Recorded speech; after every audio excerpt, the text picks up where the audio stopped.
Não desista, não pare de crer. Os sonhos de Deus jamais vão morrer. Olá, irmãos, graça e paz. Dando continuidade à nossa reflexão sobre os sonhos de José, gostaria de convidar você a abrir a sua Bíblia no livro de Gênesis, no capítulo 37. Nós leremos a partir do versículo 26, que diz o seguinte: Então Judá disse a seus irmãos: Que proveito haverá em que matemos nosso irmão e escondamos a sua morte? Vinde, vendamo-lo a estes ismaelitas. Não seja nossa mão sobre ele, porque ele é nosso irmão, nossa carne. Seus irmãos o obedeceram. Passando, pois, os mercadores midianitas, tiraram e alçaram a José da cova e venderam José por 20 moedas de prata aos ismaelitas, os quais levaram José ao Egito. Versículo 36. Os midianitas venderam-no no Egito a Potifar, eunuco de Faraó, capitão da guarda. Amém. Glória a Deus. Que Deus nos abençoe pela leitura da sua palavra. Querido, você já teve a sensação de estar vivendo um momento difícil? Uma nuvem negra paira sobre a sua cabeça? E as coisas, elas só vão piorando? As notícias que vão chegando são cada vez piores? Você já teve essa sensação? Você já teve a impressão de que os seus inimigos estão prevalecendo sobre a sua vida? E você, então, fica confuso. Porque você é uma mulher de Deus, é um homem de Deus. E você não entende por que os seus inimigos estão prevalecendo contra a sua vida. E você, então, começa a questionar ao Senhor o porquê daquilo ali. O texto que nós lemos narra um momento difícil na vida de José. Porque José estava cumprindo uma ordem do seu pai de ver os seus irmãos que estavam apacentando as ovelhas no campo. E ao chegar, os irmãos o avistaram de longe e arquitetaram um plano para tirar a vida de José. Quando José chega, eles lançam José numa cisterna, num poço, né? E resolvem vendê-lo a uma caravana de ismaelitas que ia passando como escravo. E eles venderam José por 20 moedas de prata. Ao chegar no Egito, diz o texto, no versículo que nós lemos, José foi comprado por um homem muito importante chamado Potifar. Esse homem, ele era o capitão da guarda de Faraó. Era um nobre, um homem muito importante. Irmãos, a que ponto chega a maldade das pessoas? A que ponto chegou a maldade dos irmãos de José?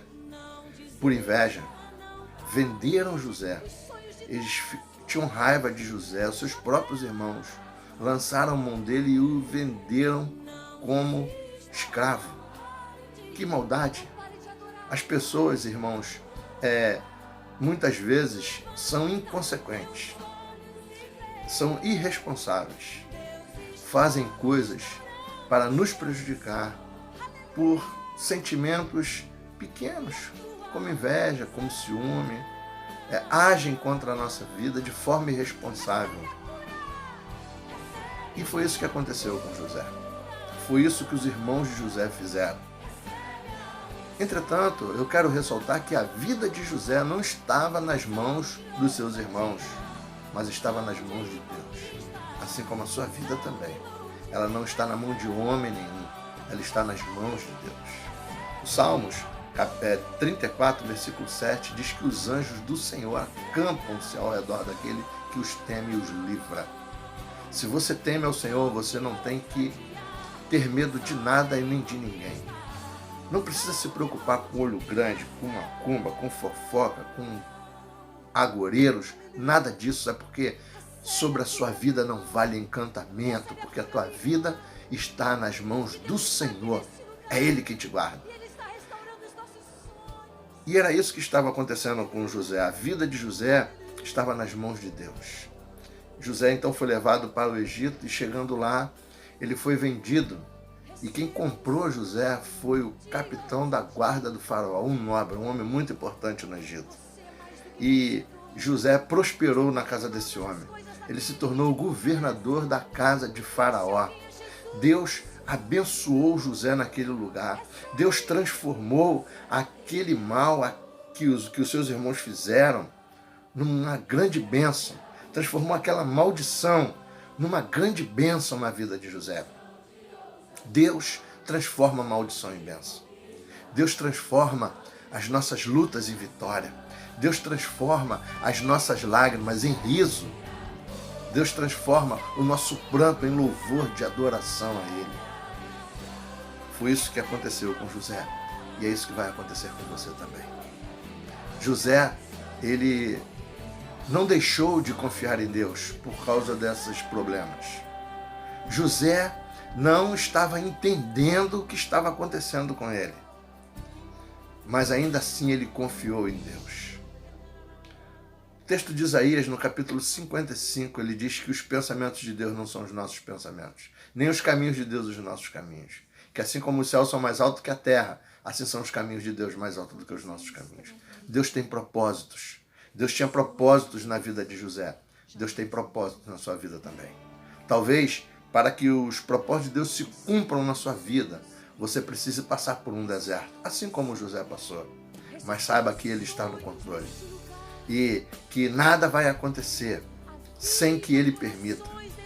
Porque a sua vida está nas mãos de Deus. Amém? Que Deus te abençoe. Que esse dia seja um dia de vitória para você. Gostaria de orar contigo nessa hora. Senhor, eu te agradeço por esse irmão e por essa irmã que está ouvindo essa mensagem.